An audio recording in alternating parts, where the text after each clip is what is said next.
நபிகள் நாயகம் ஸல்லல்லாஹு அலைஹி வஸல்லமா அவர்களிடம் இருக்கக்கூடிய 5 உயரிய நற்குணங்கள். கண்ணியத்திற்குரிய அல்லாஹுவின் நல்லடியார்களே, முதல் முறையாக ஹீரா குகையில் வானவர் கோமான் ஜிப்ரீல் அலைஹிஸ்ஸலாம் அவர்களை சந்தித்து இறைவசனங்களை பெற்று இதயங்கள் படபடத்தவர்களாக தன்னுடைய துணைவியர் அம்மை ஹதீஜா நாயகம் ரலியல்லாஹு அன்ஹா அவர்களிடம் வந்து நடந்த செய்திகளை மிகவும் அச்சத்தோடு சொல்லுகிறார்கள்.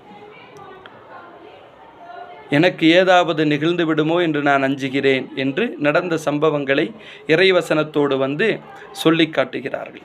உடனே ஹதீஜா நாயகி ரலியல்லாஹு அன்ஹா அவர்கள், வல்லாஹி, நிச்சயமாக அல்லாஹ் உங்களை இழிவுபடுத்த மாட்டான், கைவிட மாட்டான். ஏனெனில் தாங்கள் உறவினர்களோடு இணங்கி நடக்கிறீர்கள். சிரமப்படுவோரின் சிரமங்களை தாங்கள் சுமந்து நடக்கிறீர்கள். விருந்தினர்களை உபசரிக்கின்றீர்கள். யாராவது சோதனையில் அகப்பட்டால் அவர்களுக்காக உதவி புரிகிறீர்கள். வறியவர்களுக்காக உழைக்கிறீர்கள்.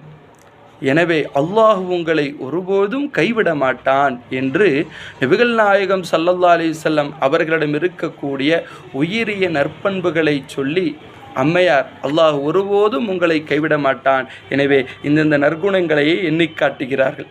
கண்ணியத்திற்குரிய அல்லாஹுவின் நல்லடியார்களே, நாமும் நபிகள் நாயகம் ஸல்லல்லாஹு அலைஹி வஸல்லம் அவர்களிடமிருந்த உயரிய நற்குணங்களை நம்முடைய வாழ்க்கையில் அமைத்து கொண்டு வறியவர்களுக்கு உதவ வேண்டும். விருந்தாரை நன்றாக உபசரிக்க வேண்டும். சிரமப்படுவோரின் சிரமங்களை தாம் சுமந்து அவர்களுடைய சிரமங்களை நாம் நீக்கி வல்லோன் நாயகன் அல்லாஹு ஜல்லஷானஹு வ தஆலா நாளை மறுமையில் உயர்ந்த சுவர்க்கத்தை நமக்கு தந்துருள் புரிவானாக.